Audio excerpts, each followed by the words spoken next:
Okay, welcome. Welcome to the Rocket Launcher Podcast. This is episode 69. I am your host, Supreme King, and joined with me is my co-host, as always, and his name is... It's your guy Omazes. So for everybody out there, this is episode 69. We're actually recording it on Sweetest Day, so take that for what you will. Pause. I had to really think about it. Bro. I had to do the joke. I did the joke. I had to do the joke. I thought about it last second. I was like, let me just do the joke real quick. But anyways, it's gonna go out the next day. I don't care about no Sweetest Day. The day y'all hearing this, it's my birthday. The day y'all hearing this, man, happy birthday. Happy birthday. So his birthday's on Sweetest Day. And it's the 69th episode. Have that whatever you want. All right. We gonna get started. The footage on the screen is very, very interesting footage. It's not too much related to what we're talking about, but it is it's Remnant from the Ashes 2, right? Or Remnant 2. However, the first parts of this footage involves the clips that I did take when they had bugs and glitches. So you're going to see that a couple times, and then you're going to see us actually really fight this boss. Well, we're already fighting the boss. And that's relevant to our conversation, though. But real quick, I will also say with this boss fight. Yeah. If you remember 1 week, we were like, Remnant 2, it does feel a little bit easier, but it is still good. And then the following week, I'm like, oh, no, this game is hard. This was the reason why. This is the boss that... This is hard. Oh, boy. But even besides the glitches, and the glitches just made it worse. Yeah, the first clip is a small clip. It's going to be over very quickly. I just kind of fall through the floor.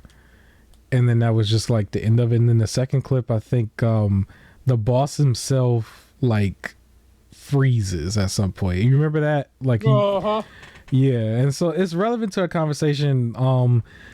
The one thing that I had wanted to do to name this, here he is, he fell through the floor, right? And the one thing I wanted to do to name this was like Spider-Man 2 versus Super Mario Wonder, right? Like kind of like who's gonna win the month or the week or however you want to look at it, just for fun's sake, right?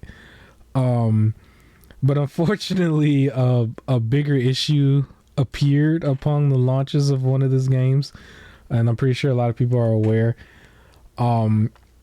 But before we get into it, I just want to give the props to Super Mario Wonder at least, because I think when we were talking about like Game of the Years for the past like the whole year, we never actually put this game in the category at all. We just kind of said it's going to be one of the Mario games and we just was done with it. But I think this one, if we're going to go with one or the other, I think this one might take the place of Spider-Man 2. Initially, just for the like Jeff Keighley thing or whoever, like if we did our own fantasy type of Game of the Years, I think it might deserve it a little bit more over the other one. For one simple reason, it was just that game was polished and the other one just, it seems like it's not. I guess we'll get into it a little bit. I'm a little disappointed with like the way it was handled in the media, because it almost seems like it's being swept under the rug. Yeah, everything I saw, you sent me videos of all the glitches, and I had to Google glitches because whenever it comes up, like Insomniac's advertising the game, and everybody in chat's like, can't wait to get it, and this game is awesome, blah blah blah. Yeah, and like I haven't seen anything outside of like I have to look for it to go like, well, here's a glitch, here's a glitch, here's a glitch. Yeah, like I had like tongue-in-cheek humor in like the DMs, because I know it ended up being like, it looks like a fanboy thing, right? Yep. Because majority of the channels and stuff, the people who was posting it are more Xbox based in a way. Yeah. But it doesn't stop the issue though, because it's like, well, a post that straight up just said like some PlayStation users are saying that like, trying to install the game and it ain't working, and like that being mentioned, it's just like, that's not the front page like news, like I had to go search for it. Yeah, it's just I'm just wondering like, well, how did it get this like must play masterpiece rating from so many outlets? if you have that issue at the exact same time. You know what I mean? I can understand like people trying to act like, okay, well, like some fanboys was posting this and that. Like, okay, I understand it, but none of the fanboys was in the development, you know, like in the office or in the work from home computer. None of them were there. It's just like at some point it was still an Insomniac thing. Like, how did that happen? How did a game at that caliber get released in that state? That was just my whole thing. Because I'm kind of upset about it because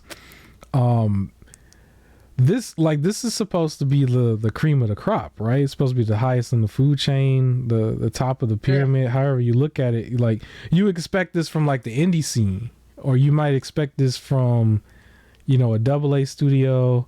Like Insomniac was known or was said to be like one of the studios that was like, I've heard people say they're carrying the generation. I've heard that term.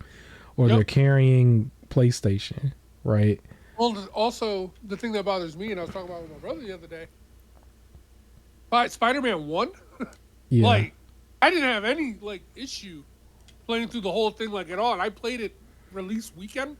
Like, it came out on a Thursday, and I started Thursday and beat it up.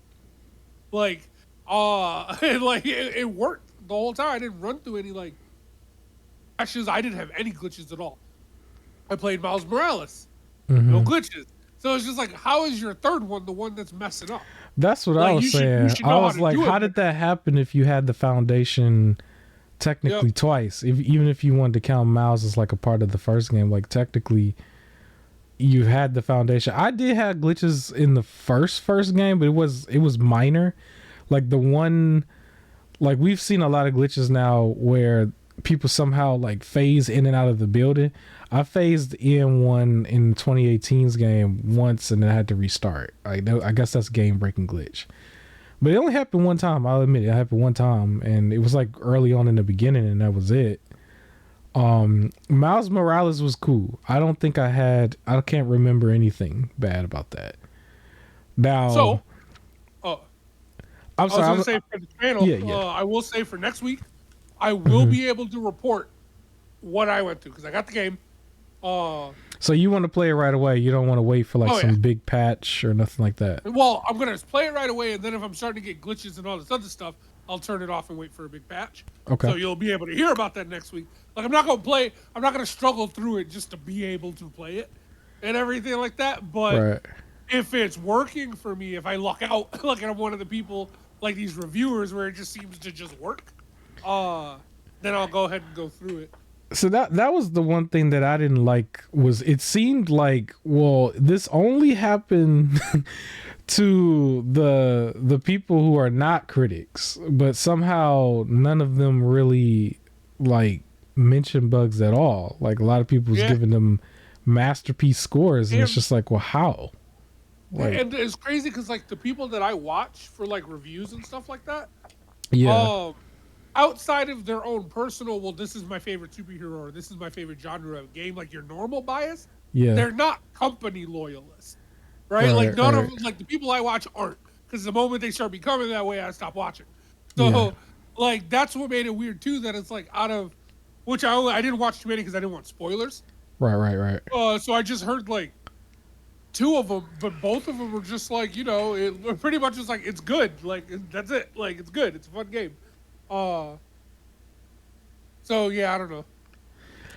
I think the biggest thing for me is just I don't like the idea that it can be swept under the rug a little bit. Like it's not addressed. Like if you look at it, like the professional outlets is really not addressed at all.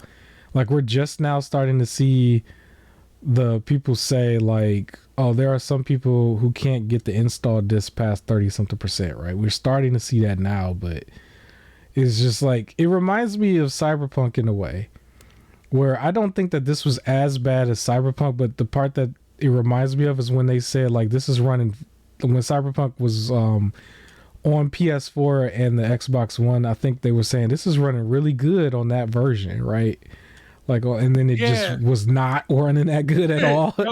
And it's just like, that's what that reminds me of, but it's different because it's like, it's under the Sony umbrella. And I understand there's some bias there for people, and I feel like they should not have bias for one particular reason. And it's like this game, if we sweep it under the rug and it's at the highest of the food chain, everybody else now has an excuse. It's like, well, we don't have to be ready by day one.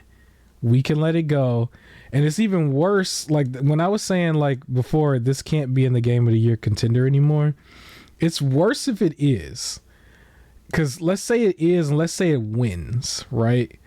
That gives everybody else the go to say like, well, we could fix it later, and it might even make it into the Game of the Year contender. Or it might even get an award or something. We'll just fix it later. You know what I mean? And it's like, well, then where's the standard at that point? It's like we have to take the fanboy thing and move it to the side for a second and really look at that, because if that's the case, then everybody could do that, because this is supposed to be one of the cream of the crop from a studio that's supposed to be the industry defining, genre defining, or generation defining studio. All these names that they was given Insomniac. I'm like, well, if they get away with it, everybody else underneath would get away with that. And I don't think that's good. This is part of the reason why I'm still holding on to, like, I think Baldur's Gate 3. Yeah. Is up there, if not winner, because, we're going to talk about a little bit about Super Mario. Yeah. So part of the reason why I think it should be up there, because it released, it worked, no issues, no DLC, no battle pass, no extra monetization stuff. Like, they really just released a fantastic game and was like, here you go, pay it, and then you bought it. Like, everything in there is yours. With replayability, depending on how you do stuff. Different classes to try out, different ways to do stuff, different characters to be. I don't know. It needs to be better. Like, the industry needs to just be better. Because as soon as we're letting things slide, and then things are going, like, horribly wrong. Real quick, is a side note from that. Sure. And it's part of the reason why I'm done with WWE 2K games. Okay. It took me longer than it should have to, like, really be done with it. I should have been done 20. It's funny because I want to restart, but I want to, like, go to some of the, like, handpick some of the old ones and just play like some of the stuff. I think I told you about that. 2013 and 2014 one is the one I'm looking at. But yeah. But it's because like, my brother bought me 22. Okay. And then I went ahead and I bought 23 because I really wanted the War Games match. All right, so here's the issues: is that I'm still getting glitches in that game. Like, if I go to community creations, I can get through 3 pages before it stops loading. Like, that has not been fixed since I got it. They just released another edition now called it's like the Bad Bunny edition. Even though he was the pre-order bonus, if you have it, they released a new. I think I saw that. I thought that was a joke for a while. Yeah. Nope, they released a new Bad Bunny in the game, so now you can have 2 Bad Bunnies. Okay. But this game, I think it says it comes with all the previous, like, DLC stuff, but it's full priced. And if you already had the previous edition with all the DLC, you can buy him for $9. And it also comes with their My Faction stuff, which is more money monetization stuff. But the release did not come with a patch for some issues that are still happening. Also, they have some 2K original characters in the story mode that people want to play as to continue the story in, like, universe mode and things like that.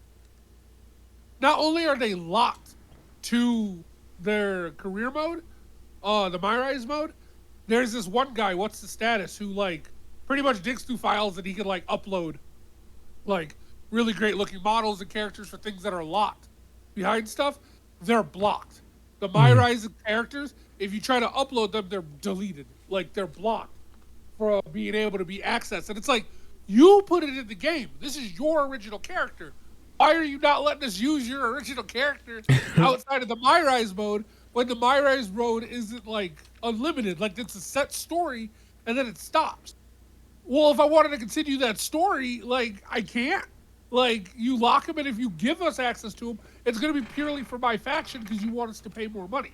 So between that and the glitches, it's like I'm done. Like I'm not even enjoying 2K23 anymore.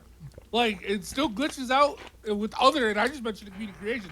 There's other issues that I'm getting in like universe mode too, where it's like I just don't want to play this anymore. Yeah. So it's like, and that's what happens. Like when we start setting the standard, we start going, oh, well, it's okay, and then we go to try and get the next one, and that's where you run into a case again with like Madden, where 2K24 has been lauded as just the patches that should have been in 2K23.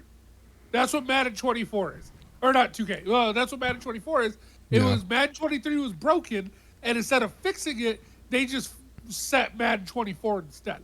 But other than that, there's no difference. It's just a fixed version of the previous one. This can't be the standard. Like, this gotta stop. I think, like, at some point, we'll tally up what the games are. But, okay, so on screen, you know, the Remnant boss just kind of died, right? He just kind of he's just staring there. But, yeah, he's glitched out. I sent you a whole bunch of videos of like Spider-Man glitches and stuff. Some of them are actually hilarious. And what's really crazy about it, I didn't send you all of them. That's the crazy part. But I sent you like well over like 30 if I remember correctly. Yeah. So that's why I was just like, well, how does it become a masterpiece and then this is just overlooked by everybody? It just kind of seemed odd. There was this term that I was like coining behind the scenes that I guess I could say publicly right here, and it's basically politics over performance. And I think that's what we're seeing and what we might continue to see with some of the bigger name, big publishers. And it's kind of a shame. It's a big shame. We did still have a solid year so far. There's still a couple more solid games games that should be solid that's going to come out. But don't get me wrong, I'm pretty sure once Spider-Man is ironed out, it might still be the masterpiece that it's going to be. I just think that its score probably should have reflected what like Days Gone score was, because I remember with Days Gone, initially it was Buggy as well, and then they gave it like a 6 or a 7. I think it was a 6, and then called it a day. Where this one, and then Days Gone, eventually the bugs were fixed, and a lot of people were saying this is a 9 out of 10 game now that it's fixed, right? I think Spider-Man will probably be the same way, where it's 6 now and then 9 later. Let's pick something from this year, Jedi Survivor. Yeah, that's another one. I was going to get to it. It had its issues, and everybody's like, well, problem, and brought the score down. I feel like Spider-Man should get the same treatment. Yeah, I think we should keep the same energy with Jedi Survivor. Like if we were gonna take Jedi Survivor, bring his score down, take it out of the Game of the Year contender category, we probably should do the same thing with Spider-Man. It's a weird thing because I know at the same time everybody wants to keep getting those codes. Everybody wants to keep being in the buddy system in a way, and we know. Like Sony has like blackballed a couple people from the past as well, like people who like went against the grain and like talked down about their games. They just didn't get codes anymore and stuff like that. I think they had news stories on that. But at the same time, like the people should be aware of what they're purchasing, even if they bought it like a couple months later. At least it would be like correct by then. That was too many bugs to ignore. But I gotta give Super Mario Wonder some credit, because I didn't see anything. I thought it was a solid game. It is a solid game. I think more people. About it a little? Yeah, go ahead. So according to The Verge, because they were saying that they were like within the Switch 2 like on the way, blah blah blah. Yeah. Nintendo Switch 1 goes out with like a bang. So they're like probably hyping up this game. But the thing that got me that I really want to talk about, Nintendo built an all new engine for the game, didn't give the development team a specific deadline so they could focus on quality.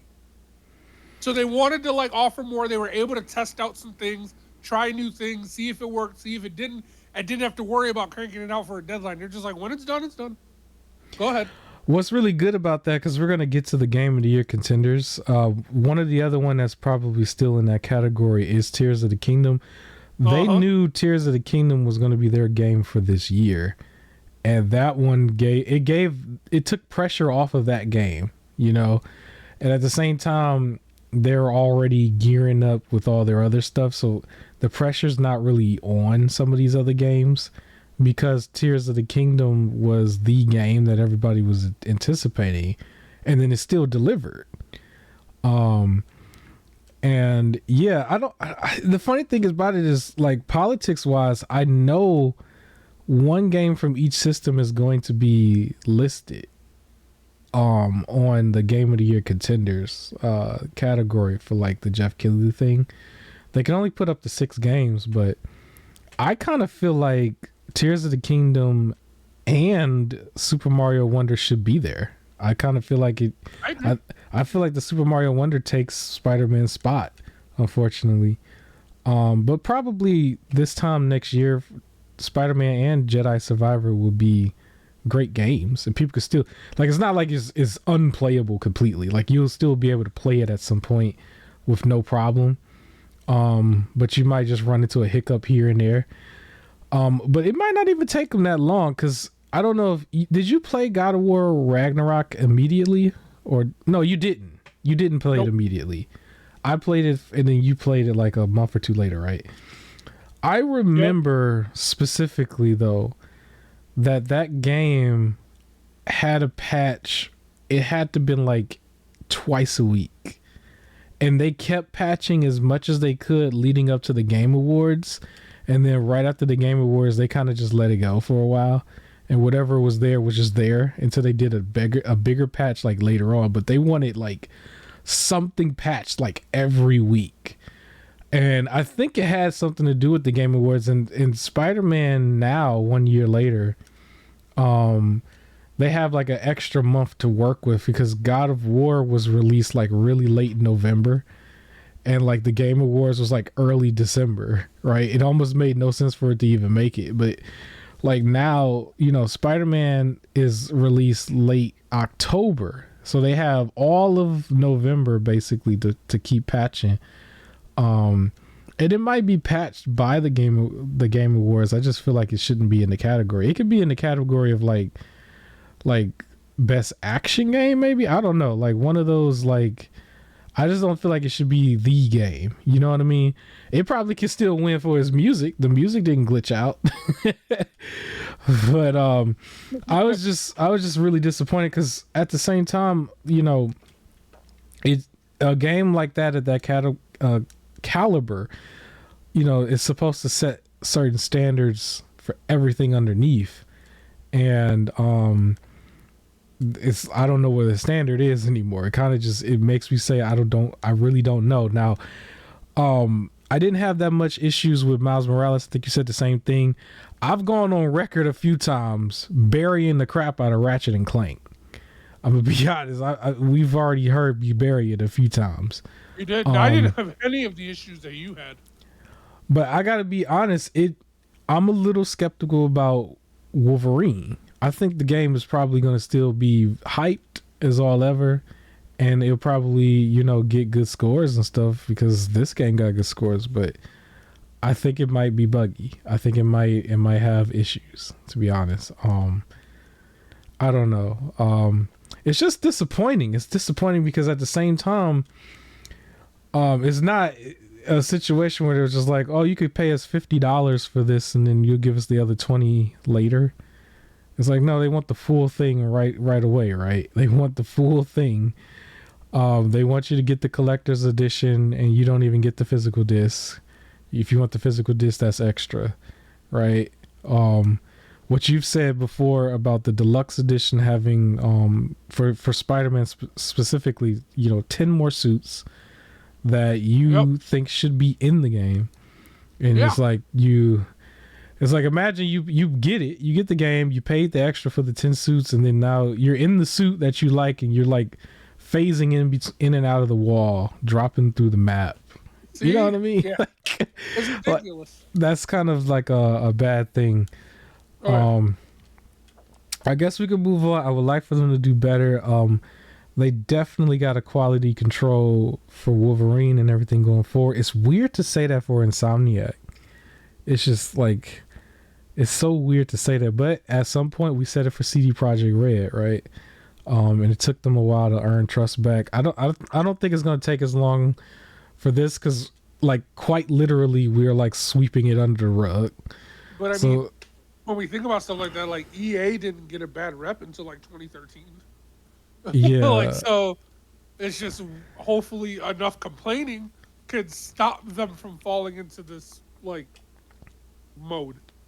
Hopefully, like, oh, we messed up, sorry. Yeah. It's unfortunate. I'm gonna come back to like how I got Super Mario in a second. I just want to deviate for a second to just list the 6 games that I have here real quick, because I think we were kind of just going back and forth on this. Well, not back and forth, but we would just return to this conversation every so often.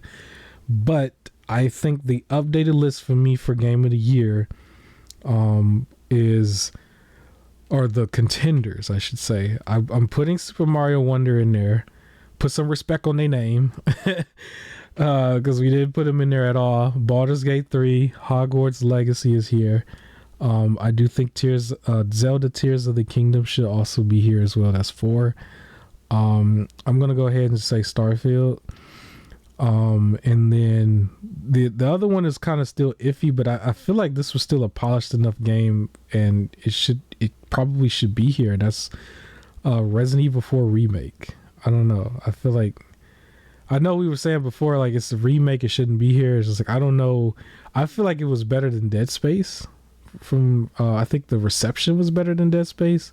Well, Dead Space is also a remake, I guess. Well, I don't know. What would be this? Oh. Can we put that there now, or do we say no, it shouldn't be there? I don't know. For Resident Evil? Yeah. It's not on my list. Okay, what are the 6? But it could make it, because the 6 that I had was still Spider-Man, because I didn't update this list. Okay. So I have Baldur's Gate 3, and I think that should be the winner. Okay. As well. Hogwarts Legacy. Okay. Starfield. Tears of the Kingdom. Okay. I would now replace Spider-Man with Super Mario Wonder. Okay. And then for me, number 6 is the indie game Sea of Stars. Oh yeah. Okay. I feel like this has been a very solid game, and I feel like it's gonna be that one where like it's not gonna win, but there's a very niche crowd that is just like, yes, and then like it doesn't win, but now hopefully more eyes will get on it. It might win. A very good game. It might win the indie game of the year for sure. Yeah, I'm interested to see who wins between that and Chained Echoes, because those were the 2 like RPG indie games that pretty much came out. That was the indie equivalent of like God of War versus Elden Ring. Like, it was Chained Echoes or Sea of Stars. Which one should I play? Like, that's everything that came out. But yeah, for me, Sea of Stars is really good. Okay. I just thought about it. If Resident Evil 4 can't make it because it's a remake, I think what I will replace it with would be Lies of P. I think Lies of P is there. Think so? A little bit, yeah. Okay. But that might actually be in that indie category as well. It might stand up to Sea of Stars, but we'll see. I think if we can't put a remake in there, then I will put that. So yeah, I guess that's where we are with it. I guess we still got like a couple months to see what's happening. Now, but yeah. I bet Spider-Man will still make it. So versus what I think should be there and what will make it, Spider-Man will probably still make it. Probably Super Mario over Sea of Stars. Yeah, I think one of each is, or one game per system is going to make it just for politics alone. That's what I think. And then also I felt like Hogwarts Legacy would not win for politics. Yep. For a whole nother category of politics that we ain't even got to get into anymore. But I don't think they're going to put both Super Mario Wonder and Zelda on there. I think they're going to just do one, and I think Zelda will be the higher tier game overall. But the Super Mario Wonder might win that family friendly game because it does have like that chaotic co-op fun, you know. So it might win that Nintendo category because they always do a Nintendo category. I think they'll both be on there because I wasn't God of War, Horizon, and Final Fantasy all on last year's. I don't think Final Fantasy, but it was God of War and Horizon didn't win anything. Can have two. I think Nintendo can have two this year. That's valid. It's still anybody's ball game. There was still a lot of great games on here or a lot of great games this year that probably not even gonna make it at all. Like Jedi Survivor is now better, but yeah, it ain't gonna be nowhere. Maybe it might get into the action game category. They might do that. Do you think they'll ever do worst of the year, considering we have both Kong and Gollum? Nah. The only reason is because the politics still they if you look at God of War versus Elden Ring from last year, from the way it was set up, it was to make everybody like happy. Like that's how it looked. It looked like we got to make this as even as we can. But like Elden Ring wins the big one. It was kind of funny because like when you look at that, like look at all those like different categories, Elden Ring won the big one. But for all the different things that would make it game of the year, that's what God of War was. And I'm like, this is the most political thing I've ever seen. But they did it. They got away with it. And it was like, well, one of the other categories would just give it to Bayonetta 3 because Bayonetta 3 didn't get anything. You know what I'm saying? It was like everybody gets a trophy, basically, is how they're going to do it. And then at the same time, like, they're going to have like 3 or 4 rewards where they just like speed through them like until they get to their next commercial or something silly. But yeah, that's the game of the years. Technically, this is still Spider-Man versus Super Mario Wonder category. I do think overall, Spider-Man 2, as of right now, is probably going to outsell Super Mario Wonder. But in the long run, Super Mario Wonder is probably going to outsell Spider-Man. Long run as in like for like after the whole generation. For sure. 100%. But I if we're gonna say who's the winner between the two, I gotta give it to Super Mario Wonder just for the quality and the performance and all of that for right now. I wouldn't be surprised if it doesn't pass and it comes close to it by Christmas. Because every time I go like near Christmas time and I see a bunch of like aunties, uncles, grandparents coming in to like different stores while I'm shopping, all I hear them say is like, I need that new Mario game. Like that's it. Like that's what they go to buy. Like the Mario games go crazy at that time. So yeah. Yeah, they got it set up where from now until I think March there should be a Mario game that comes out. That's gonna lead me into my next story because I've already been using like my little discounts any little way I can to get some of these games. But the one that I'm adding on now is the GameStop, right? Because GameStop has their $5 off thing once a month for pro members, right? Yep. This was my first month using it, but let me tell you the chaotic story of this. So, well, real quick, I guess just to keep the continuity from before, you did purchase Spider-Man 2, and then I did purchase Super Mario Wonder. And so I got mine in person yesterday, and yours came in the mail today or yesterday, right? So we did. I wanted to get it into person, but shenanigans happened in my personal life, so I had to order it by myself. Hey, I got shenanigans that happened this morning, but we trucking along. Shout out, like, people, please hit the like button, share it out to a friend or two. You have no idea what it takes to get to this moment, because everybody has like this is the like escape almost. Like it's just a conversation, but it's an escape from just like the craziness of the week. That was part of the reason why I was like, nah, I don't think I wanted to cancel this week with my birthday. Being the next day, I'm just like, nah, I need it. Somebody wish this man a happy birthday in the comment section, please. This is he's sitting here. He didn't have to be here. Initially, he did cancel, but then he came back, and it's kind of crazy because at the same time, like, it's his birthday, and then I had like some car issues where I literally like booked it to be fixed the same day, and then somehow we're both still here. So yeah, somebody please hit the like button. I will admit, like, because of the craziness of the week, that's why I didn't do the other 2 YouTube videos that I basically promised, but they are gonna come. And yeah, let me get back to the story. So I bought Super Mario Wonder. I haven't gotten a chance to play it yet because I had to go through an obstacle course to get this. Crazy obstacle course to get this. It was kind of crazy. But shout out to GameStop. I'm not gonna bash GameStop because I still got the job done. But let me tell you about this pro membership and these points that I had and the debacle with these points.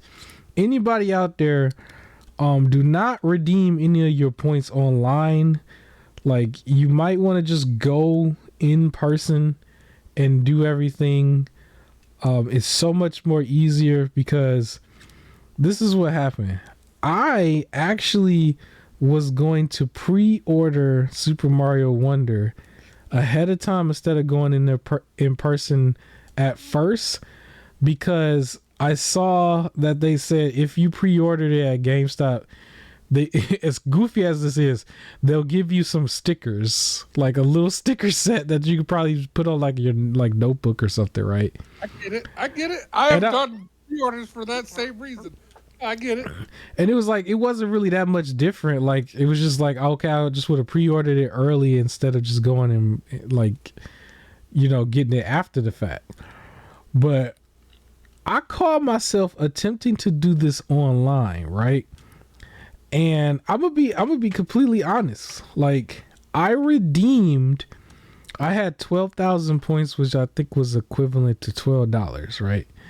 And so I was like, okay, I'm gonna use just the GameStop discounts for this, because I was only trying to knock the game down to like the low 40s, and I got it down to the low 40s, right?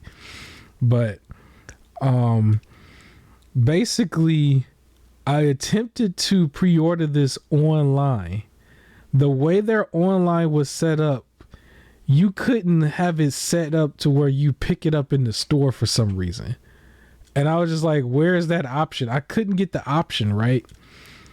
And so it was always set up to where when you pre-order, it's only shipping only. And I've mentioned before with Remnant that's still on the screen, like, yo, I'm not trying to have stuff like games like this shipped to my house if I don't have to, because sometimes I'm not here, right, when it's coming. But this particular time, like, I did this, and so the pre-order is $59.99, right? And it's free if the pre-order is full price, $59.99. That's how they had it set up. However, if you use your $5 discount, or if you use your points, like, it brings the price under the $59.99, right? Because of that, it takes away the free shipping. So it introduces the money back. And so I was like looking at it, because all of a sudden, trash. Yeah, like, I'm like, what? Like GameStop was about to finesse me. I'm like, hold up, homie. Because here's the issue too. I redeemed the points first online. This is why I want everybody, do not do this. You just do it in person, because this is what happened. I had no idea that once you redeem the points, you have to use them right then and there, or no, you can't use them no more. Like, you have to, they have a time limit on it, but it's set up in 2 categories. It's in store or online, but it's not both. And I didn't know that until like it was too late, right? So I redeemed it for online only. But when I did that, that meant I could not use the points in store. And I didn't even know that was a thing. Did you know that was a thing? Like I did. literally, you I knew did. that they were separate because I only knew they were separate because one time I was making an online order, and Yeah. when I went to go redeem, I almost clicked the wrong one, and I was reading it, and that's why I was like, oh shoot, they're separate. So I knew that, but that whole option to pre-order online and pick up in store, I swear that used to be a thing. So They got it set up where you can't get it that way no more. I don't know if it was yep, I just for the noticed it for Mario game, Spider-Man. but you couldn't No, do I it. did it for Spider-Man 2 because I was trying to originally do that to pick it up, and it didn't work, and that's why I was just gonna go out there. But yeah, I don't know. That used to be a thing. I swear years ago. So, but then I stopped pre-ordering games, so I don't know when it disappeared. I got a GameStop that's a mile away from me. So it's no problem to swing through there and swing back home when I'm out and about doing whatever I got to do, right? But it's more of a problem if it's coming to my house. That means I got to stay there and wait for it, right? And that's some inconvenience, right? We've had that conversation with Remnant like plenty of times before. But the issue was I redeemed it for online only and then was going to the checkout to do it. And once I went to the checkout, it introduced the shipping cost, which brought back $8 more. And I'm looking like, well, that defeats the purpose. That like you just ate up the whole thing and then some, right? And so I was like, okay, I'm not about to buy it that way. I'm gonna buy it in stores. But it never was giving me the option. Like in the checkout, I was trying to actually hit in store for the GameStop that was actually a mile away from me, and it wasn't giving me that option. It was forcing it to only do like ship to home, right? Yep. And I was like, okay, I'm not gonna worry about it too much because like the game I'm getting is Super Mario Wonder, and it's a cartridge. A cartridge like is not gonna flop all over the place in the case the way a disc would, right? So I don't have to worry about the damage too much. So I was like, okay, you know what? I'm just gonna let it go. And it's smaller. It'll fit in the envelope thing. Maybe nobody will see it. Maybe I'll get back. But it was until I saw that free shipping. Like, I don't know what it is. I know a lot of people have this like with Amazon. I've seen memes and stuff where it's like you would buy it if it's in the price, but you don't want to do it if you see the shipping. You know what I'm saying? Like that was the thing. Like I had that moment. Cause like it would have took the $60 game and made it almost $70. But like, $8 shipping and not even getting it the day of release. Right, that's another thing. Cause you also gonna get it like 2 days later. It's not like they're giving it to you early. I was actually so I ended up getting Spider-Man today, right? And it came out yesterday. Well, Saturday, and it came out Friday. Yeah. Originally when I first ordered it, and it was like it's about to ship, the estimated date was Monday. Yeah. I just checked it again today for Saturday, and it was just like estimated date Saturday, it's on the way. And that was a complete surprise because it wasn't supposed to come in. But I do feel like the whole free shipping and stuff like that should be tied to the base price, not like if they have a sale going on, things like that. Yeah, not if you apply extra coupon to it. Yeah, because this will have to like. I was gonna use the $5 thing for the month because I didn't use it, and then I was gonna I redeemed $12 extra, right? I redeemed it, and so that was like $17 basically off. But then they reintroduced the free shipping, which meant that, or the shipping costs, which meant that it brought it back up $8 more, and that just bothered me to the like nth degree. Basically, I was just like, no. So I'm like, I'm not going to get it online. So I didn't do it, right? I canceled the transaction, or I never put the transaction through. The problem was I had already redeemed the points. So the $12 worth of points was there no matter what, which meant the shipping cost would have been there no matter what. However, I did it because it would have been like, over or under the $60 or whatever, because I was going to always try to finesse. And so I was like, okay, these points are here and now I can't use it in person. So I'm like kind of mad because this all happened within like 5 minutes, right?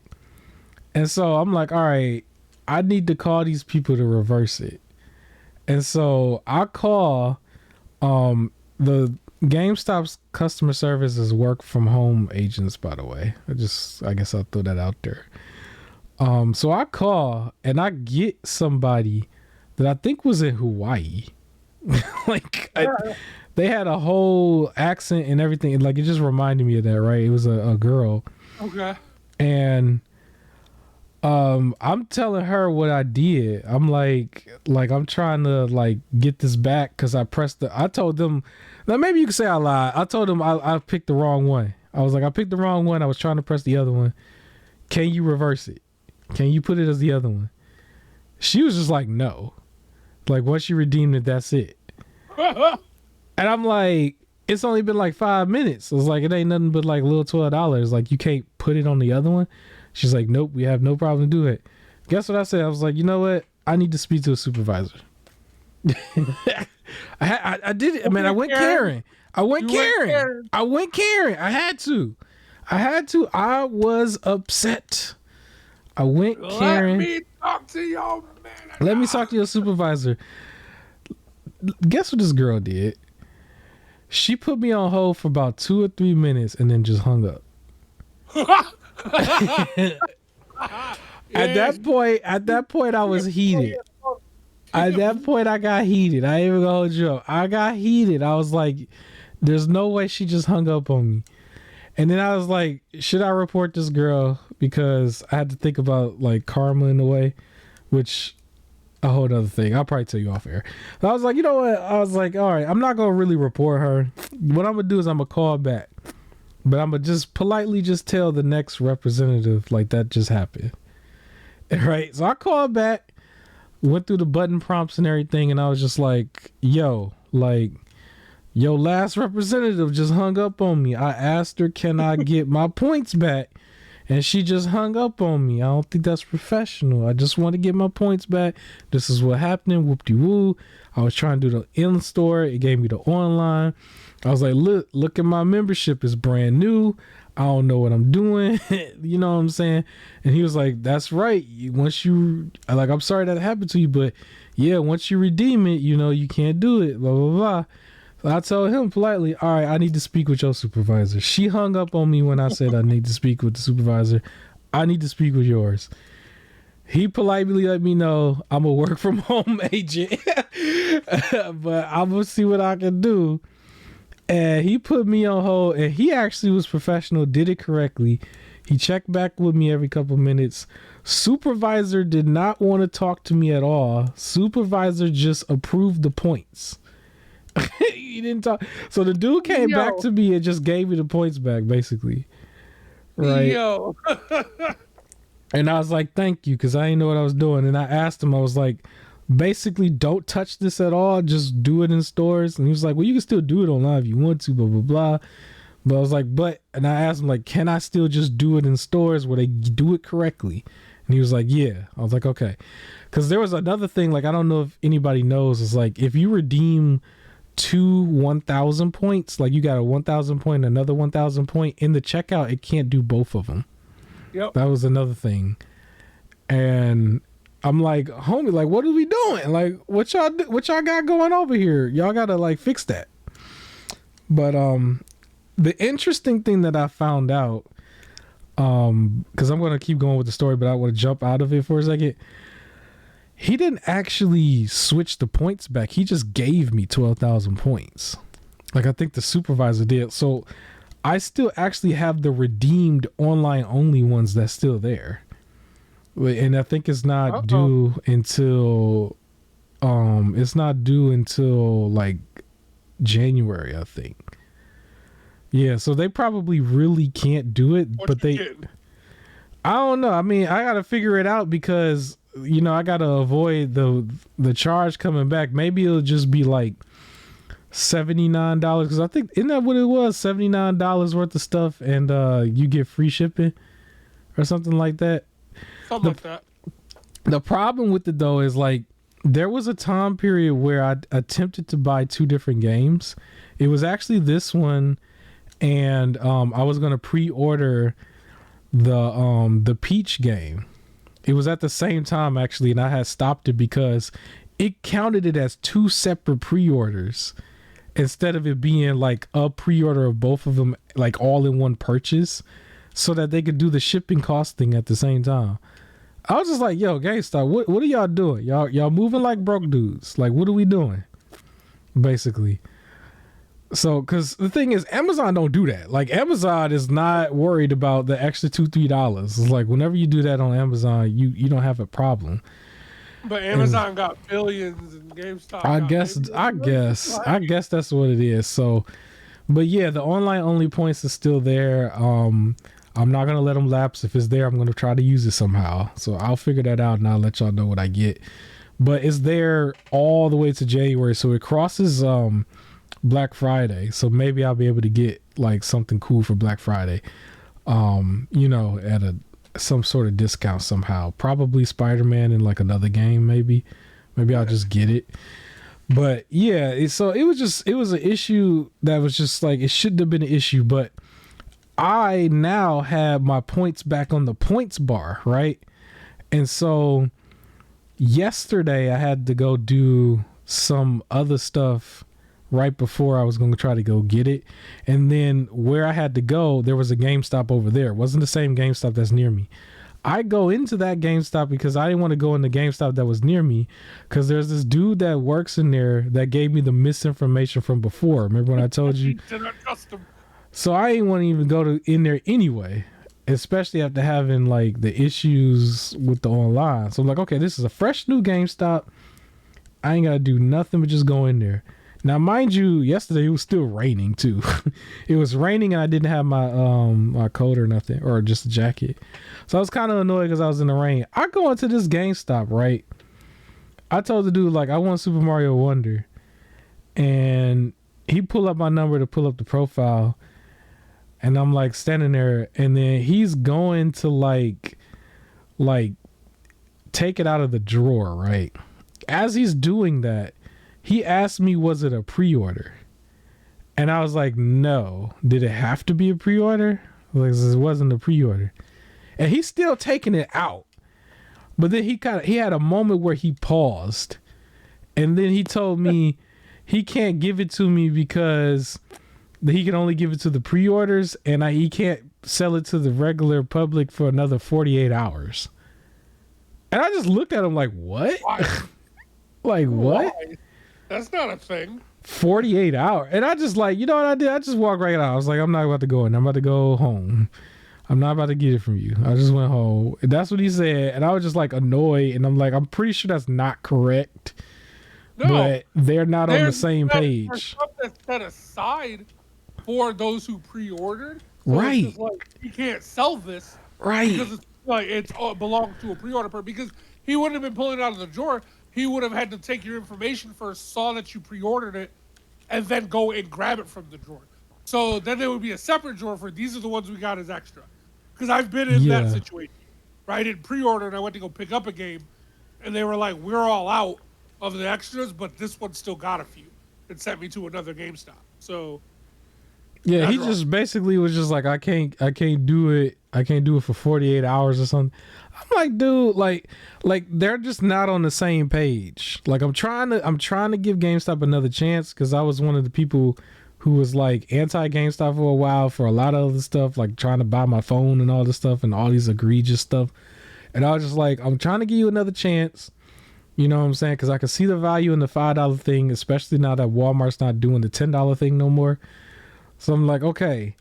But they're not on the same page. So I was like, all right, I just went home because it was still raining and stuff. Like, I'm not about to fight over this game. I'm not going to do Karen stuff in public, in person. Like, it's easy to do Karen when you in your house and stuff, you on the phone. Like, I'm not going to go Karen in public. I was like, I'm fine. I'll go home. Technically, the pre-order thing is the next day. Like, after that pre-orders is over, it's officially out to the public, right? It's like, but 48 hours. It's like, dude, what? Like, what? No. But on the way home, I made it all the way home. I saw like I had some mail and stuff, and then I just like, you know what, I'm gonna call my GameStop that's near me. And then I asked him, and he was like, yeah, we got plenty, you can just come get one. And in my head I'm like, but what about your 48-hour thing? And I was like, I'm not even gonna say that, I'm just gonna go get it. So I went down there. Like, what 48-hour thing? Yeah. So I went down there. I was like, I want to use. He asked me, did I want to use the $5 thing? I said yes, and I told him I wanted to use the most available points that I can, which should be the 12,000. And he did that.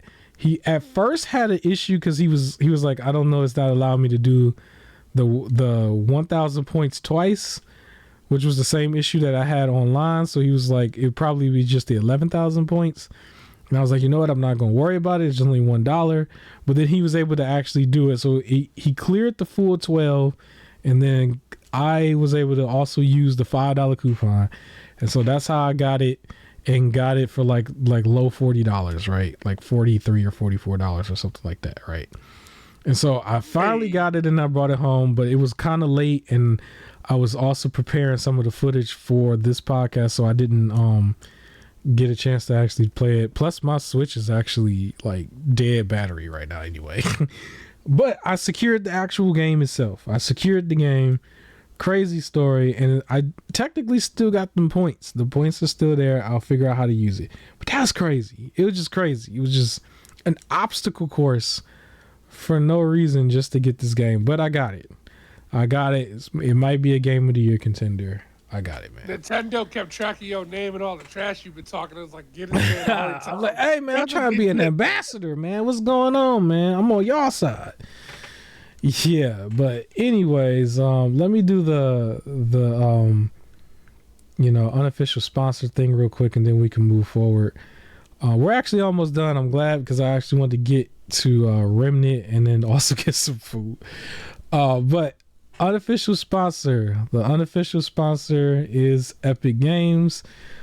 In over 60 episodes, I've been telling people to get Epic Games, and they ain't paid us yet, but that's okay. However, something really cool is really going down with Epic right now. For, I guess, the horror movie month, or horror month of October. But we spoke before that one of the games was The Evil Within. So from now until October 26th, one of the games you can claim is The Evil Within, and then also Eternal Threads. But from October 26th to November 2nd, they're also giving away The Evil Within 2. That's going to be the other one. And then Tandem, A Tale of Shadows. So it's cool. You get to get both The Evil Within 1 and 2 right now and next week. And these games were like Bethesda's take on a Resident Evil kind of game, from like Resident Evil 5, basically, and Resident Evil 4. And so if you like those games, this was their version of making the game. It's not the same and stuff. It has its own story and everything, but it's just the play style was like their version was like something similar. And you get both games. They went ahead and moved from that to a whole nother style of game. They didn't want to do horror games anymore, but you get both of them for free. Just by having an Epic profile. You don't have to have your credit card with it. I've said it a million times. And you don't even have to have a PC. But once you do get a PC or one of the handhelds, you can log in and play these games, man. So that's cool. Funny enough, I had already owned both of them on Xbox, but I guess I can own them here on PC as well. So, yeah. Xbox so for the true experience, PC for the modded experience. There you go. I do also want to mention, because I usually call this segment games, like free games and sales. I actually saw a couple sales that I saved that I only saved the deep sales. I didn't want to go through a whole super list. But some of the deep sales that I saw, one of them was Scarlet Nexus. Apparently on Amazon and on GameStop for the PS5, PS4, Xbox version, you can get this for as low as $5, which is pretty cool. It's also on PS Plus Extra right now if you have it, but you can own it physically for $5. So that's pretty cool. I think my co-host and we both purchased Dead Island Definitive Collection at some point because of Dead Island 2. You can get the Steam version from Fanatical, like you get the code there for $4.80. It's also playable on the Steam Deck. Remember that game, Marvel's Midnight Suns Enhanced Edition? Yep. That one's on sale right now, $10 on Amazon and GameStop. It's crazy how far down that one went. But I might end up picking it up. And then the last one is Dragon Ball Z Kakarot. That one's a couple years old now, but you can get that one brand new physical from GameStop and Amazon for $9.99 as of this recording. So I don't know if some of those prices might go away, but this was something that I saw from yesterday. And so I saved all of those just for you guys, if you might want to pick one of those up. Dirt cheap games, man. Dirt cheap games. You know, we haven't heard anything from Dragon Ball Z Budokai Tenkaichi 4. They just kind of released that trailer. I know, right? Said they was making it, and then that kind of just went away. But yeah, hopefully they can get that out sooner than later. But you know what? With everything that's been going on, please take your time. Take your time and put out a nice quality game. It's not really in my top 5 most anticipated going forward, but I will probably pick it up more sooner than later if it comes out and it's like polished. That's it for that. But we're kind of moving on from the Spider-Man and Super Mario talk, but there was one other game that came out around this time that has a big name that we didn't really talk about, and I think this is a perfect time to talk about it here really quickly though, because there's not too much going on with it. But Sonic Superstars also came out around the same time. It actually came out first before the other two games. It had like a 3-day window where it came out before Super Mario and Spider-Man. But Sonic Superstars came out, and it's an interesting thing because it also has mixed reviews, but it's for different reasons. Like basically the critics are also saying this is a smash hit, but apparently some of the like hardcore Sonic fans, like really real Sonic fans, are not really liking this as much. Apparently the game is $60, but apparently it can be beaten within 3 to 4 hours. So that's a thing in itself. Oh, that's not good. Yeah, they were saying that it looked like it's watered down, cut and paste like boards of what they've seen in the past, but it's like it feels like it's fan made is what I was seeing people say. On the critic side, they were saying, it's a really good game, similar to how Spider-Man was. But the biggest thing that stood out to me is that apparently it really is beatable in 3 to 4 hours. $60 game, beatable in 3 to 4 hours. That's just too short. Like, I'm okay $60 for an 8-hour full like experience. Yeah. If it doesn't feel like it overstayed it, like, if you're like anything more than this, then it would overstay its welcome. Yeah. But like, still, I feel like, I don't know, 8 is still even questioning it. Yeah. And I personally is just like, I'll be okay. I can't imagine less than that. So yeah. Apparently, Spider-Man 2 is 12 hours, according to everybody. Again, anything longer, I feel like it's gonna overstay. Like, the gameplay wise, I feel like it's just a bunch of fetch quests. If it's more than that, like it feels like something that's that story driven. Like if it's a story driven game, it can be short. Yeah. For me, and repetitive-ish games can be short, but I think 3 to 4 hours is way too short. Yeah, so at least name-wise, this was the third game from this month that people was probably going to get. There was still a whole bunch of other stuff this month, but if we're just looking at the biggest reception, Sonic was there. But yeah, it's a 3 to 4 hour experience for this game. Now, it probably would be cool at a cool 20, 30 maybe, It's right before the Black Friday thing, and Sonic Frontiers last year still dropped down very quickly, and that was a game where it looked like they put a lot of work into it. They made a big 3D game. You know, it was very atmospheric and everything. Where I'm hearing the hardcore fan base say this one is the cash grab. That's kind of bad. It's kind of bad. But I will say for myself, this will be on my radar to get at some point. It may even make it into this year's Black Friday grab instead of next year. Depending on how, low the price get. But yeah, I don't know if it's not worth the 60. Definitely not nowhere near any of the Game of the Year talk like everything else. But everybody loves Sonic. At least the name is still moving along.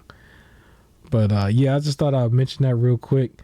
We got some other good news and bad news stuff that's in my topics, but I want to jump to your topics because we can probably look at some more cool stuff. The next thing we could probably talk about is the Mortal Kombat DLC character, Omni Man, is being added to the game. You want to tell us more about this? It's your topic. So for those that seen the first season of Invincible, they pulled like some of the most popular scenes of Omni Man. Yes, the train scene or the subway scene. Yeah, gruesome stuff. Yeah, it's in the game. It is in the game. Gruesome, he fits right in with this universe. I'm very excited to see it. I'd play as him when I eventually get this game. I think I'll wait till they release that like complete edition. Yeah, so everybody is just in it. I don't know if I mentioned this before, but that was kind of my thought process with Spider-Man for a while too, because I was just like, Spider-Man was always known, or not always known, but the last game had it set up where they had a bunch of DLC with it. Not Miles Morales, but the 2018, and then they kind of was selling it where it was like somewhat packaged together.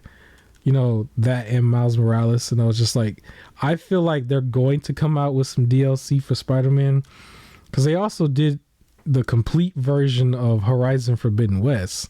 And I was just like, man, I didn't even get the DLC for that. So I think I am also going to wait for that reason and like the bugs or whatever. But yeah, go ahead. Talking Mortal Kombat, my bad. It's all good. So yeah, but no, Omni-Man fits right in. I can't wait to see Homelander and Peacemaker as well. When they get theirs, I know it's just gonna be Peacemaker's probably gonna be super goofy. Are they gonna get John Cena's voice? Who they gonna get?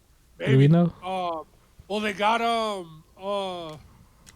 J.K. Simmons for Omni-Man, so they might get Cena for it. Like, just get the actual people for all of those. Great. Cut him a check. Yeah, and just do it. I'm interested to see how Homelander plays differently from Omni-Man.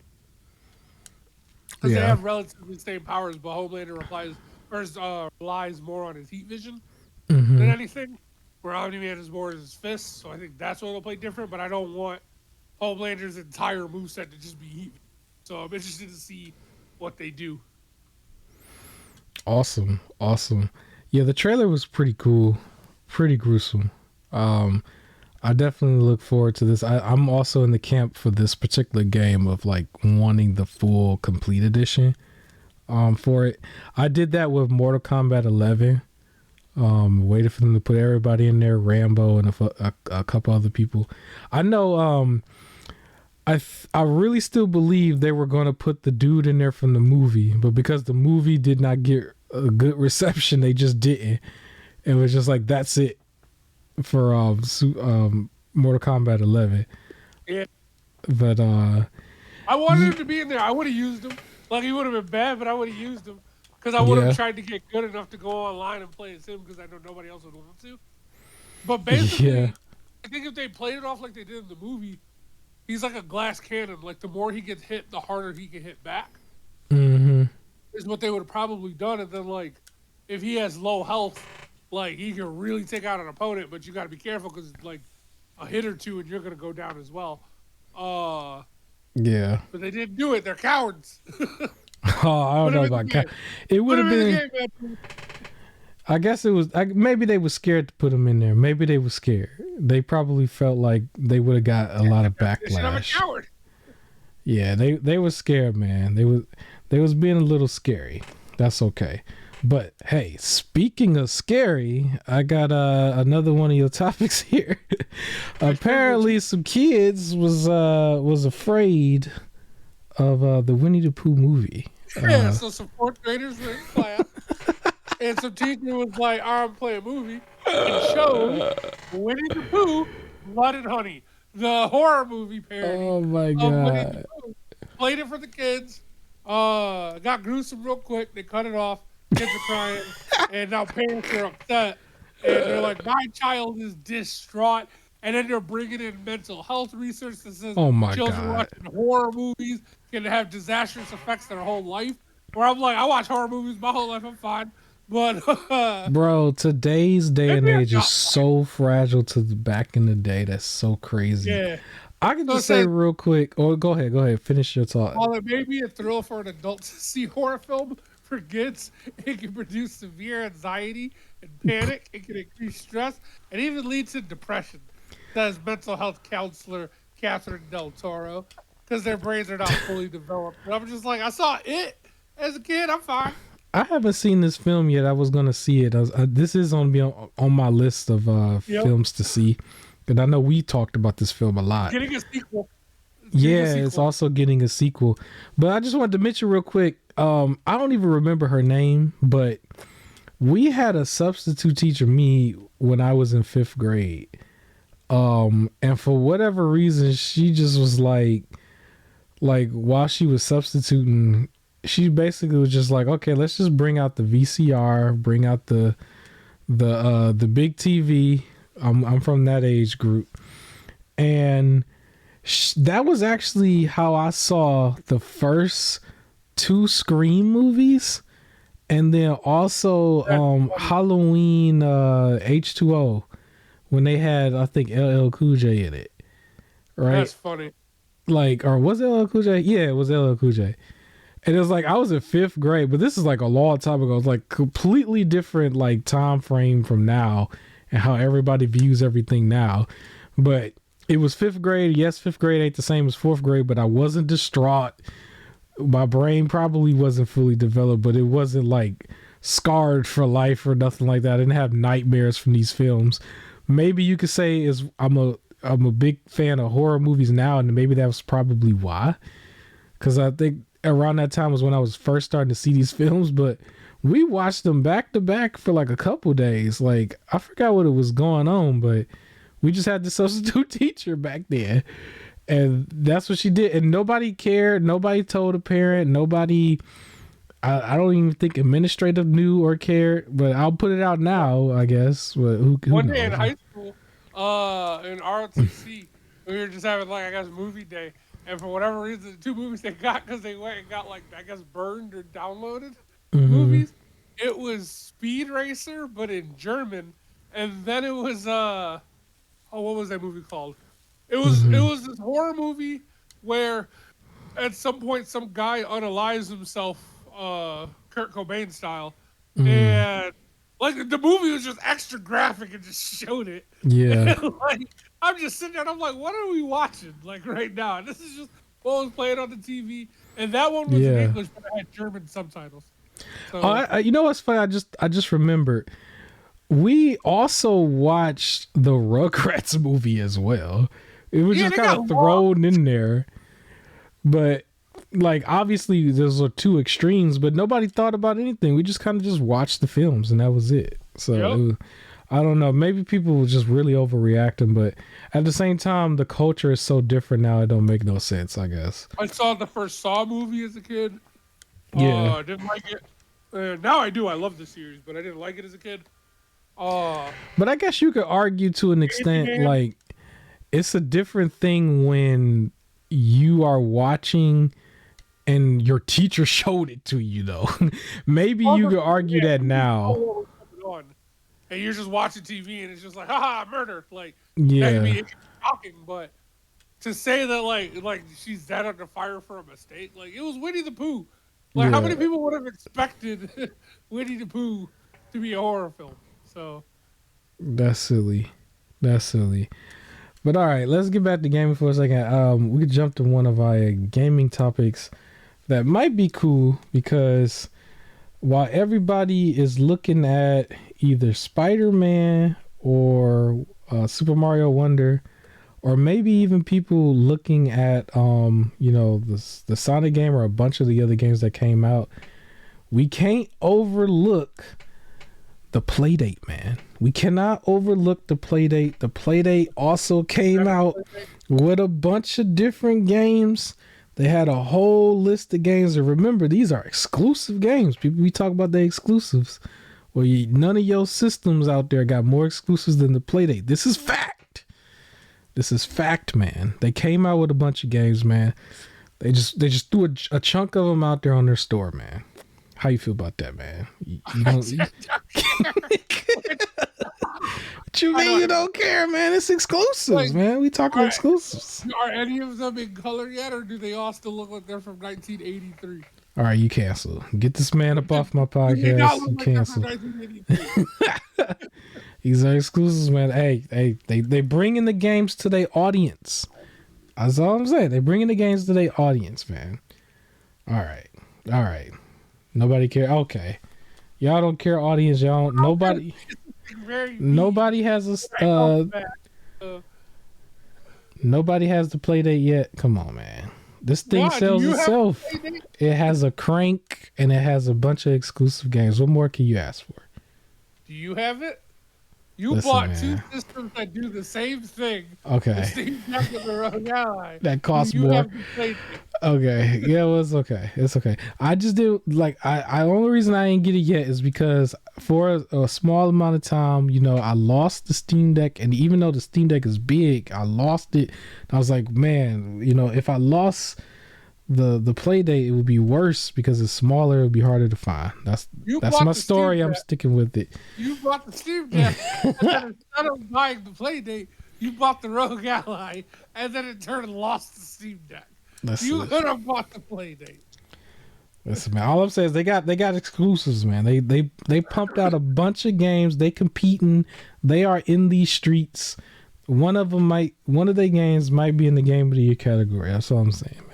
They might mention one of them, man. They might get up there. That would be awesome. What if one of their games win?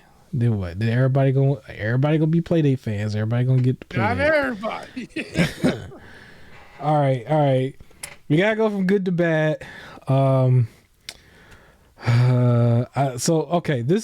It's kind of bad, and I'm a little upset about this as well. Nobody's really talking about this at all, but.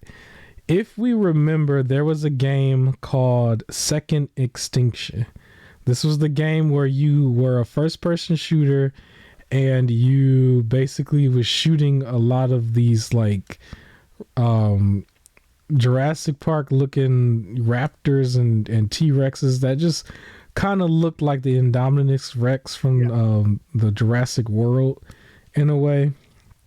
So apparently this game never actually made it out of early access, and they are delisting it. It's just gone. And their reasoning for it was that, quote unquote, in development, there was an error that they found that they just simply can't fix. So they just got to get rid of it. And so the game is just technically gone now. Just like so many of the other ones, they just starting to delist games now in the same generation that they come out in. But we all know the real. This was a game that did not actually make any money for them. I'm pretty sure they were going to probably go a microtransaction type of format, but this had probably no audience whatsoever for that, and they just decided to get rid of it. I'm annoyed because for one thing, October is all centered around Spider-Man or Mario, and then there's the audience for Sonic, right? But it's like that for a lot of these different months. Sometimes you just don't get around to certain games right away. Some games just don't have the name value right away. That doesn't mean you're never going to play it. This was actually a game that I intended on playing at some point. me and my co-host was going to be able to co-op this at some point, because I remember you told me to make sure that I claimed it on the profile, even if I wasn't going to play it yet, because I remember mentioning, well, I don't even have like a good enough PC for this yet, because this is technically a next gen ish game, right? Yeah. Well, I did claim it. I don't even know if it's still showing on the list, but it never got a full release. They just simply trashed it, and I didn't like that. Yes. And it's just gone. That's it. They just like some of the other games that should not have been delisted, like the game that I mentioned before, Marvel Avengers, and a few other games. But like, yeah, this one, like with Marvel Avengers, they gave you up to a certain date to at least buy it, and then everybody knew to buy the physical version so you can at least play through the stuff like solo. But this one, they just was like, you just woke up one day and they just say, yeah, this one's just gone. No, no robbery. They're just gone. Like, that's it. And so, yeah, this might end up happening this generation a lot.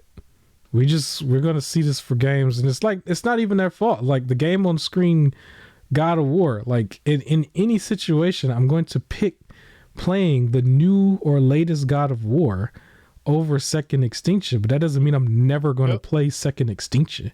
You know what I'm saying? Like, I would have gotten to it eventually. Would it have been at the point where it's just as old as Dead Island 1, the definitive edition? Probably. But that didn't mean I wasn't never going to play it at all. But they're so, bent on trying to make some sort of microtransaction profit right now that if they don't get it, then you just don't get the game. That's how they feel. I think that's what we need to move away from. It's so easy to just be like, well, we're canceling the game because we're not going to continue to waste our resources if they don't think they're getting the money back for it. And that's why I'm so against everything just so live service. Yeah. Like, if we could just release a full game, that's it. Yeah. It never... I do have a side related thing to this. Go ahead. I don't know if you heard about WWE, but 2K22 servers are shutting down by January. Yeah, that's another thing too. Like, we'll just shut down the servers of a full year. Yeah. Or a full 2 years. Make a full 2 years. Yeah, like the servers for games are shutting down during the same generation. That's the part that's crazy for me. I'm like, well, you didn't give people the chance to play certain stuff. It's like people buy games like what I was saying with the GameStop points that I have now that's online only. It's like I want to use them on Black Friday deals. Black Friday deals is typically old games or games that you was just going to get around to now that they're cheap. I went through a few of them. It was like, hey, here's a bunch of games that are now $5 and $10. It's like, you can't be mad at the audience for wanting to play it like at that point. Anybody's going to buy a game even if it's not that good at $5. It's $5. You know what I'm saying? But no, I'm not about to buy a bunch of fancy looking colorful guns in Second Instinct and give you $100+ in like 5 months. It was never going to happen. Like, I don't even know what their expectation was for that. So well, maybe it's a good thing that it's gone, and now we're not going to waste time on a game where that was clearly their only intention. That's true. I'm just more of a fan. I'm still a big fan of like Jurassic Park and stuff, and I was looking forward to it at some point, but it's not as big of a demand on my backlog right now. I have so many other things, not including like the stuff I was playing on the Mayu Mini Plus right now, which was Pokemon Emerald. I was playing that this morning at a car auto repair shop, right? It's like there's just so much other stuff that you could be doing, even outside of gaming. It's just like, I just want to have the ability to get to it eventually. You know what I'm saying? Like, okay, it's like, I think I mentioned it before, it's horror movie month. Imagine if we're not making no more money on like half of Jason films and half of Freddy Krueger films, so it somehow is deleted forever. You just can't watch it no more. It's like Halloween period is like almost based off of some of these films nowadays. Like, what if they just all of a sudden, well, we just delete like all the old versions of Mike Myers films. We only want you to watch these latest 3. It's like, no, like it kind of feels that way, but just gaming. It's like, no, like I'll get to it eventually, but like they put the movie The Shining in the theaters for like one night only, I think. It's like The Shining was like mad old. Like I don't even know if I was born yet. You know? And it's like, well, what if they just deleted that forever somehow? Right. It's like, well, like what would Halloween be today if they deleted all those films? Well, it's like gaming is the same way. Well, what is gaming going to be? Come to the movies to watch this, so it's gone. Yeah, what is gaming going to be in 20 years if you're just going to keep deleting all the games mid-generation? And it's like there's just no hidden gems anymore. Like some of these games are supposed to be hidden gems 15, 20 years from now. They're deleting the hidden gem. 2 years before it got popular. Which game? Among Us. Yeah. Like it was released and then 2 years later is when everybody... Yeah, that's a great example. What if you just delete Among Us before it got the chance to pop off? Look how much money Among Us made after the fact. But if you were sitting here just being greedy, trying to only please an investor for like the first 2-3 months, you'll never see the true value of what you created. And so, yeah, another one bites the dust. Second Instinct is gone. It's quite literally extinct. It's literally extinct. Pun intended, I guess. I guess we can move on. One of your topics, something that probably should be extinct. Tell me about Twitter/X. So Elon Musk is at it again.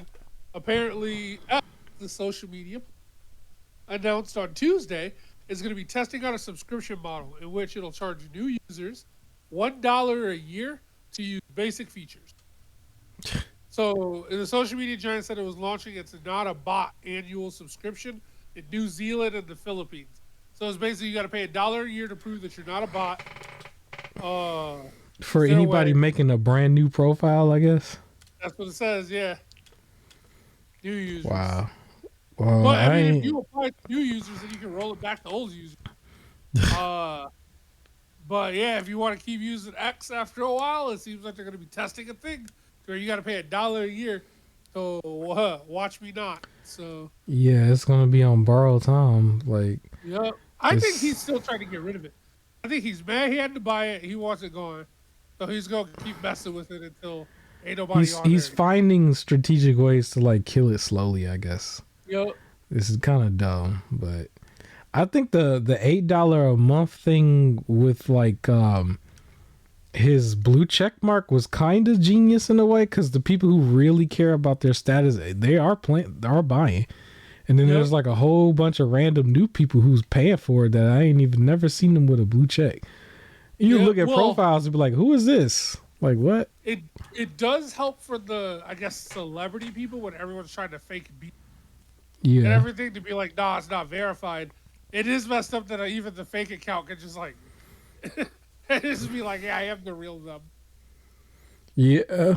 Yeah, it's probably gonna spark even more issues, but Twitter or X has been like a story now for almost a year. It's like there's always been some crazy stuff happening on there. It's just crazy. But yeah, I think we're almost out of topics. I have one more, but did you have anything else you want to say before we get out of here?